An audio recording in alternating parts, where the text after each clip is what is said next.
Well, this is a report that looks at a large number of killings and displacement in the KASAï region of the Democratic Republic of Congo, which is the south-central region.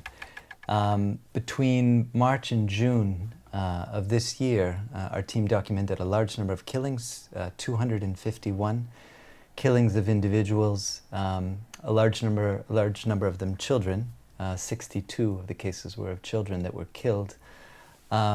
In the context of a crisis and attacks going out on an ethnic basis, but with government complicity, so with state forces involved in organizing, backing one of the ethnic-based militias that have been carrying out attacks.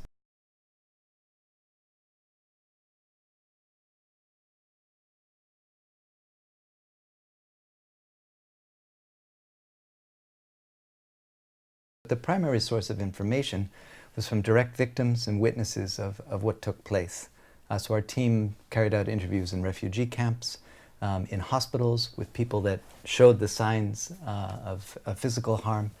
Many of them had horrific stories to tell, including of children having their limbs chopped off, of people being hacked with machetes. One attack in the village of Sink, where 90 people were killed in the hospital.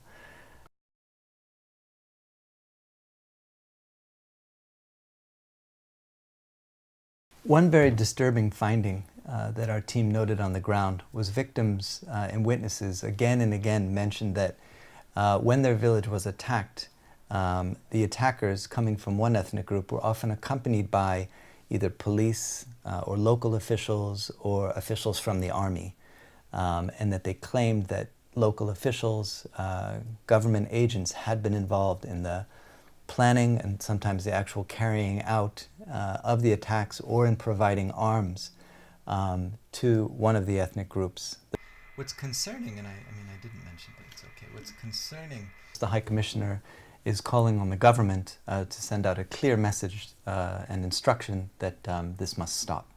The militias must be disbanded, all militia must be disbanded, and the security forces, of note the army and the police, carrying out operations in this area must be held to account, and they must comply with international human rights norms as they carry out their policing and security functions.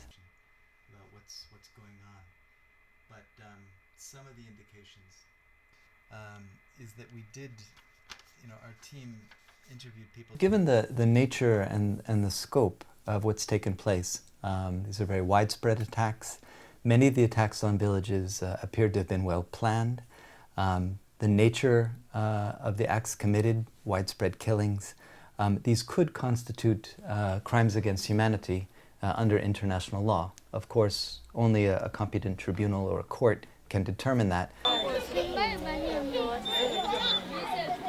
There is a real concern that the government may use the situation in the KASAïs to further delay elections. There have been some calls that a state of emergency should be declared from supporters of the president, or that elections simply can't take place in the KASAïs. Of Kamonia, our team was here in the town of Dundo,